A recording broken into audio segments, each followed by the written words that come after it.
എനിക്ക് ഇതിന്റെ ചാർജ് തന്നതിന് ശേഷം പരമാവധി UDFന് ലഭിക്കാവുന്ന വോട്ടുകൾ ഞങ്ങൾ സമാഹരിക്കാൻ ശ്രമിച്ചിട്ടുണ്ട്. കഴിഞ്ഞ തവണ 10 സീറ്റ് ഇത്തവണ 19 വർദ്ധിപ്പിക്കാൻ കഴിഞ്ഞു. പിന്നെ BJPയുടെ ഇവിടത്തെ വിജയത്തിൽ CPMനൊരു പങ്കൊക്കെ ഉണ്ട്. മുഖ്യമന്ത്രി എന്തൊക്കെ പറഞ്ഞാലും ശരി, ഇപ്പോൾ വാർഡ് ബേസിൽ തന്നെ പരിശോധിച്ചാൽ മാർക്സിസ്റ്റ് പാർട്ടിയുടെ ഉറച്ച പല സീറ്റുകളുമാണ് ഇത്തവണ ഇത് തോറ്റുപോയത്. നേരെ മറിച്ച് UDF ഇപ്പോൾ കഴിഞ്ഞ തെരഞ്ഞെടുപ്പിൽ, അതായത് 2020 ഞങ്ങൾ 3ാം സ്ഥാനത്ത് പോയ ചില സീറ്റുകൾ പോലെ ഇത്തവണ ഞങ്ങൾ ജയിച്ചു. ഉദാഹരണത്തിന് പട്ടം മുട്ടട വാർഡുകളിലൊക്കെ കഴിഞ്ഞ തവണ ഞങ്ങൾ 3ാം സ്ഥാനത്തായിരുന്നു. ഇത്തവണ ഞങ്ങൾ ജയിച്ചു നല്ല മാർജിനോടുകൂടി. അപ്പോൾ തിരുവനന്തപുരത്ത് വോട്ട് കച്ചവടം CPM BJP ആയിട്ട് നടന്നു എന്നാണ് ഞങ്ങളുടെ ഒരു അസസ്മെന്റ്. പക്ഷെ അതിനിടയിൽ പോലും നല്ല രീതിയിൽ വോട്ട് സമാഹരിക്കാൻ UDFന് കഴിഞ്ഞിട്ടുണ്ട്. മുഖ്യമന്ത്രി പറഞ്ഞത് നിയമവും തൃശ്ശൂരും അതിന് സമാനമാണ് തിരുവനന്തപുരത്തും. അപ്പോ ഒരു കാര്യം മുഖ്യമന്ത്രി സമ്മതിച്ചല്ലോ, കഴിഞ്ഞ തവണ നിയമത്തെ BJPയുടെ അക്കൗണ്ട് പൂട്ടിച്ചത് അവരുടെ കഴിവാന്നല്ലേ പറഞ്ഞു. ഇപ്പൊ പറഞ്ഞ എന്താ, 2016 കോൺഗ്രസിൽ നിന്ന് പോയ വോട്ടുകൾ ആണ് BJPയെ ജയിപ്പിച്ചതെന്ന് പറഞ്ഞു. അപ്പൊ കോൺഗ്രസിലേക്ക് വോട്ട് തിരിച്ചു വന്നപ്പോഴല്ലേ BJP പരാജയപ്പെട്ടു. അത് ഇപ്പോഴെങ്കിലും സംഭവിച്ചല്ലോ. പിന്നെ തൃശ്ശൂര് നടന്നതിൽ എന്തൊക്കെയാണെന്ന് എല്ലാവർക്കും അറിയാം. ഫ്ളാറ്റ് കേന്ദ്രീകരിച്ച് വോട്ട് ചേർക്കുമ്പോൾ BLOമാരൊക്കെ എവിടെ പോയിരുന്നു എന്ന്. BLOമാരിൽ എല്ലാവരും BJPക്കാരാണ്. എത്ര BLOമാരുണ്ടോ BJPയുടെ സംഘടനയിൽപ്പെട്ടവര്? മഹാഭൂരിപക്ഷം CPMമാരായിരുന്നു. ഇതൊക്കെ കൂട്ടുകച്ചവടമാണ്. അത് മറച്ചു വയ്ക്കാൻ പച്ചക്കള്ളം പറഞ്ഞാലൊന്നും ഇവിടെ ചെലവാവില്ല. അതുകൊണ്ട് വോട്ട് കച്ചവടം നടന്നിട്ടുണ്ട്. അത് CPMഉം BJP ആയിട്ടുള്ള വോട്ട് കച്ചവടമാണ്. 2024 തെരഞ്ഞെടുപ്പിന് ശേഷം ഒരു മുന്നറിയിപ്പ് നൽകിയിരുന്നു എന്നുള്ളതാണ് ശശി തരൂർ പറയുന്നത്. പക്ഷെ അത് നേതൃത്വം ശ്രദ്ധിച്ചില്ല, അല്ലെങ്കിൽ അതിനെ ഉൾക്കൊണ്ടില്ല എന്നുള്ളതാണ്. അല്ല, ഞാൻ പറയാം, കഴിഞ്ഞ തവണ ലോക്സഭയിൽ BJP നേടി അത്രയും ഡിഫറൻസ് ഇത്തവണ ഇല്ലല്ലോ അവർക്ക്. വട്ടിയൂർക്കാവിൽ അവർക്ക് 8000 വോട്ടിന്റെ ലീഡ് ഉണ്ടായിരുന്നെങ്കിൽ അത് ഇത്തവണ 5700 വോട്ടായിട്ട് ചുരുങ്ങിയല്ലോ. അതുപോലെ തന്നെ നേമത്തും കഴിഞ്ഞ തവണത്തെ 20,000ന്റെ ലീഡുണ്ടോ തവണ, അതും താഴേക്ക് പോയില്ലേ. അപ്പോൾ എവിടെയാണ് BJPക്ക് വോട്ട് വർദ്ധിച്ചിട്ടുള്ള? എവിടെയാണ്? കഴിഞ്ഞ ലോക്സഭയേക്കാൾ ഈ ലോക്കൽ ബോഡി ഇലക്ഷനിൽ 51 സീറ്റ് അവർക്ക് ലഭിച്ചെങ്കിലും അവരുടെ ഭൂരിപക്ഷം നിയോജക മണ്ഡലങ്ങളിൽ കുറഞ്ഞിട്ടുണ്ട്. അത് കുറയ്ക്കാൻ സാധിച്ചിട്ടുണ്ട്. നിയമസഭാ തെരഞ്ഞെടുപ്പ് അടുക്കുന്ന പശ്ചാത്തലത്തിൽ UDF ഇപ്പൊ തന്നെ കലഹം തുടങ്ങിയെന്നാണ് MV ഗോവിന്ദൻ പറയുന്നത്. ഗോവിന്ദൻ മാഷ് ഇടയ്ക്ക് ചില തമാശ പറയും എന്റെ കൂട്ടത്തിൽപ്പെട്ട. ഞങ്ങൾ ലീഗുമായിട്ട് പ്രശ്നമൊന്നുമില്ലല്ലോ, ഞങ്ങളും കേരള കോൺഗ്രസിന്റെ പ്രശ്നമൊന്നുമില്ലല്ലോ. എന്നാൽ അതുപോലെയാണ് CPM CPI ആയിട്ട്. വെള്ളാപ്പള്ളിനെ കാറിൽ കയറ്റിയ ശരിയോ തെറ്റോ അതിന്റെ പേരെ ഡിബേറ്റ് നടക്കുകയല്ലേ. ഞങ്ങളുടെ മുന്നണിയിൽ അങ്ങനത്തെ ഒരു പ്രശ്നവുമില്ല. ഇവിടെയുള്ളവരൊക്കെ ഇതിൽ തന്നെ ഉറച്ചു നിൽക്കുന്നുണ്ട്, ഒരു കുഴപ്പമില്ല. എങ്ങനെ? അതിന്റെ മറുപടി വിനോയ് വിശ്വൻ പറഞ്ഞിട്ടുണ്ട്. ഞങ്ങൾ പറയേണ്ട ആവശ്യമില്ല. വിനോയ് വിശ്വൻ തന്നെ അതിന് മറുപടി പറഞ്ഞിട്ടാ ഞാൻ പറഞ്ഞത്. എന്നിട്ടാണ് പറയുന്നത് UDFന് കെട്ടുറപ്പില്ല. UDFന് ഒരു കുഴപ്പമില്ല. ഈ വെള്ളാപ്പള്ളിയുടെ ഉദ്ദേശം എന്താണ് തോന്നുന്നത്? ഇങ്ങനെ നിരന്തരം ഇത്തരം കാര്യങ്ങൾ പറഞ്ഞുകൊണ്ടിരിക്കുന്നത്. കഴിഞ്ഞ ദിവസം ഒരു മാധ്യമപ്രവർത്തകർ തീവ്രവാദി എന്നോട് വരെ വിളിച്ചു. എന്തുകൊണ്ടാണ് വിളിക്കാൻ കാരണം അദ്ദേഹത്തിന്റെ പേര് നോക്കിയിട്ട് വിളിച്ചായിരിക്കും. അത് അങ്ങനത്തെ ഒരിക്കലും അദ്ദേഹത്തിനെ പോലെ ഒരാൾ ചെയ്യാൻ പാടില്ല. കാരണം ഈ രാജ്യത്തുള്ള പിന്നോക്കക്കാർക്ക് വേണ്ടി ശബ്ദമുയർത്തുകയും അവർക്ക് വേണ്ടി അക്ഷീണം പ്രവർത്തിക്കുകയും ചെയ്ത, എന്നാൽ എല്ലാവരെയും സമന്മാരായി കണ്ട ശ്രീനാരായണ ഗുരുദേവന്റെ ആ കസേരയിലാണ് താൻ ഇരിക്കുന്നത് എന്ന് അദ്ദേഹത്തിന് ആ ബോധമുണ്ടാവും.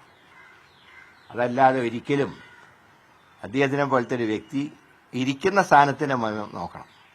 ഒരിക്കലും അദ്ദേഹം വർഗീയ പരാമർശം നടത്താൻ പാടില്ല. തെറ്റ് തന്നെയാണത്. ഈ സമുദായത്തിനെ പേരെടുത്ത് പറഞ്ഞ് കുറ്റപ്പെടുത്തുന്നത് അദ്ദേഹത്തിനെ പോലെ ഒരാൾക്ക് ഭൂഷണമാണോ? അത് അദ്ദേഹത്തിനെ കൊണ്ട് തിരുത്തിക്കാൻ എന്തുകൊണ്ട് മുഖ്യമന്ത്രിക്ക് കഴിയുന്നില്ല? എത്രയും നല്ല ബന്ധമുണ്ടായിട്ട്.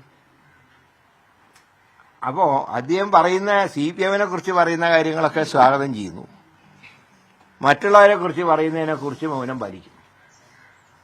അതില് CPMന് ഉത്തരവാദിത്വം ഉണ്ട് അക്കാര്യത്തിൽ. അങ്ങനെയുള്ളൊരു വ്യക്തിയെ മതേതരവാദി എന്ന് വിശേഷിപ്പിച്ച രീതി ശരിയായിരുന്നു. അപ്പം വെള്ളാപ്പള്ളിക്ക് തെറ്റ് പറ്റുന്നുണ്ടെങ്കിൽ അത് ചൂണ്ടിക്കാണിച്ച് തിരുത്തേണ്ട ചുമതല മുഖ്യമന്ത്രിക്കുണ്ട്. കാരണം അദ്ദേഹം ഇപ്പൊ മുഖ്യമന്ത്രിയുടെ കൂടെയാണ്. ഞങ്ങൾ അദ്ദേഹം മുമ്പേ അദ്ദേഹം ഞങ്ങളെ തള്ളി പറഞ്ഞിട്ടുണ്ട്. ഞങ്ങൾ അദ്ദേഹത്തിനെ വന്ദിക്കാനുമില്ല, എന്നാൽ നിന്ദിക്കുന്നില്ല. പക്ഷേ അദ്ദേഹത്തിന്റെ ഈ ആറ്റിറ്റ്യൂഡിനോട് 1% പോലും ഞങ്ങൾ യോജിക്കുന്നില്ല. അദ്ദേഹത്തിന്റെ വർഗീയ പരാമർശങ്ങൾ തെറ്റാണ്. അതിനോട് ഞങ്ങൾക്ക് യോജിക്കാനും നിവർത്തിയില്ല. അത് ഞങ്ങൾ ശക്തമായിട്ട് എതിർക്കുകയും ചെയ്യുന്നുണ്ട്. ഈ പോറ്റിയെ കയറ്റിയ പാട്ടിന് പുതിയ വേർഷനുമായിട്ട് പുതിയ വരികൾ ചേർത്ത് BJP രംഗത്ത് വന്നിരുന്നു. അതായത് സോണിയാഗാന്ധിയുടെ ഇറ്റലി ബന്ധം, ഇറ്റലിയിൽ അവർക്ക് പുരാവസ്തു കച്ചവടം ഉണ്ട് എന്നാണ് പറയുന്നത്. എന്താണ് അത് അങ്ങനെ ആരെങ്കിലും പറഞ്ഞിട്ടുണ്ടെങ്കിൽ ഞങ്ങൾക്ക് ഒറ്റ വാക്കേ പറയാനുള്ളൂ, അവരുടെ തലയിൽ നെല്ലിക്ക തളം വെക്കേണ്ട നേരമായി. സോണിയാഗാന്ധിയുടെ വിഷയം വന്ന ശേഷം കോൺഗ്രസ് പഴയതുപോലെ ഈ വിഷയത്തിൽ ഇടപെടുന്നില്ല. അതിശക്തമായിട്ട് ഞങ്ങൾ ഇടപെടുക മാത്രമല്ല, നാളെയും മറ്റന്നാളുള്ള ഞങ്ങളുടെ ക്യാമ്പിൽ സർക്കാരിനെതിരായിട്ടുള്ള ശക്തമായിട്ടുള്ള സമരമായിട്ട് ഞങ്ങൾ മുന്നോട്ട് പോകും. കാരണം ഇപ്പൊ നടക്കുന്ന പ്രതികളെ രക്ഷിക്കാനുള്ള ശ്രമം ഇതേ രീതിയിലാണ് അന്വേഷണം മുന്നോട്ട് പോകുന്നതെങ്കിൽ ഏതാനും ദിവസങ്ങൾ കഴിഞ്ഞാൽ പോറ്റിക്ക് ഉൾപ്പെടെ ജാമ്യം കിട്ടുന്ന അവസ്ഥ കേരളത്തിലുണ്ടാവും. അത് ഞങ്ങൾക്ക് നല്ലപോലെ ഞങ്ങൾ മനസ്സിലാക്കിയിട്ടുണ്ട്.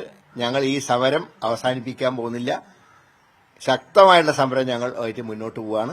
ഒരു ആളെ പോലും രക്ഷപ്പെടാൻ ഞങ്ങൾ അനുവദിക്കില്ല. CBI അന്വേഷണമാണ് ആവശ്യം BJPയുടെ. വന്നോട്ടെ, ഏത് അന്വേഷണം ഞങ്ങൾ സ്വാധീനം. പക്ഷേ സ്പെഷ്യൽ ഇൻവെസ്റ്റിഗേഷൻ ടീമിന്റെ അന്വേഷണം ഇപ്പോൾ, അതായത് ഇന്നലെ വരെ വന്ദേ ഭാരതിന്റെ സ്പീഡിൽ പോയിരുന്ന അന്വേഷണം ഇപ്പോൾ പാസഞ്ചർ ട്രെയിനിന്റെ അവസ്ഥയിലേക്ക് പോയിട്ടുണ്ട്.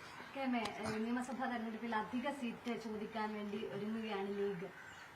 അത് ഞങ്ങൾ തമ്മിലുള്ള പ്രശ്നമൊക്കെ ഞങ്ങൾ സംസാരിച്ച് തീർത്തോളാം. ലീഗ് എപ്പോഴും ന്യായമായിട്ടുള്ള ഡിമാൻഡുകൾ മാത്രം ഉന്നയിക്കുന്നവരാണ്. അതുകൊണ്ട് കോൺഗ്രസും ലീഗുമായിട്ട് ഒരു സീറ്റ് തർക്കം ഉണ്ടാവില്ല.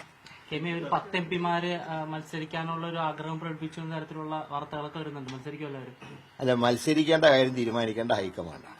ഈ രാഹുൽ മാങ്കൂട്ടത്തിന് അവസരം കൊടുക്കും? അദ്ദേഹം പാർട്ടിയില്ലല്ലോ, പിന്നെ എങ്ങനെ അദ്ദേഹത്തെ അവിടെ ഈ ചർച്ച അനാവശ്യമാണ്. കോൺഗ്രസ് പാർട്ടിയുടെ MLA-മാർ മഹാഭൂരിപക്ഷവും മത്സരിക്കുമെന്ന് പറയുമ്പോൾ മാങ്കൂട്ടത്തിലും കോൺഗ്രസ് MLA അല്ല, പിന്നെ എന്തിനാ അദ്ദേഹത്തിന്റെ വിഷയം ചർച്ച ചെയ്യുന്നത്? എന്തിനാ പാർട്ടിക്ക് പുറത്തുള്ള ഒരാളുടെ വിഷയം ചർച്ച ചെയ്യേണ്ട ആവശ്യമുണ്ടോ? അതിനെക്കുറിച്ചിട്ട് സത്യം പുറത്തു വരുന്നവരെ ഞങ്ങൾ ശക്തമായി സമരമായിട്ട് മുന്നോട്ട് പോകും. എന്തിനാ വെറുതെ 50 ലക്ഷം ഒരു ബ്ലോക്ക് പഞ്ചായത്ത് പോയാലും CPM-ന് എന്താ ഒരു കുഴപ്പം? വെറുതെ 19 ലക്ഷം രൂപയൊക്കെ അങ്ങനെയാണെങ്കിൽ അത് വല്ല റിലീഫ് പ്രവർത്തനങ്ങൾക്ക് കൊടുത്തുകൂടെ? ഈ 50 ലക്ഷമൊക്കെ കോഴ കൊടുക്കുന്ന നേരം കൊണ്ട് എന്തിനാ ഒരു പാർട്ടിനെ അതപ്പതിക്കുന്നതിനാ? ഇപ്പൊ ഇത്ര ബ്ലോക്ക് പഞ്ചായത്ത് കിട്ടി, ശരി, ഇത് തർക്കത്തിലുള്ളൊരു ഈക്വലായിട്ടുള്ള ഒരു ബ്ലോക്ക് പഞ്ചായത്തല്ലേ? പോയാലെന്താ, കിട്ടിയാലെന്താ? അത് ദൈവഹിതം പോലെ നടക്കില്ല. അതിനാ നറുക്കെടുക്കുന്നത്. നറുക്കെടുപ്പിൽ ആരാ ജയിക്കുന്നതെങ്കിൽ ജയിക്കട്ടെ. അതിന് പകരം 50 ലക്ഷമൊക്കെ കൊടുത്തിട്ട് എന്ത് കിട്ടാനാ? ഇനി ഇവർക്ക് കാശിന് ക്ഷാമില്ല, 10 വർഷമായിട്ട് ഭരിക്കുന്നുണ്ടല്ലോ. പക്ഷെ ഈ കാശ് ഇങ്ങനെ ചെലവഴിക്കേണ്ട കാര്യമുണ്ടോ?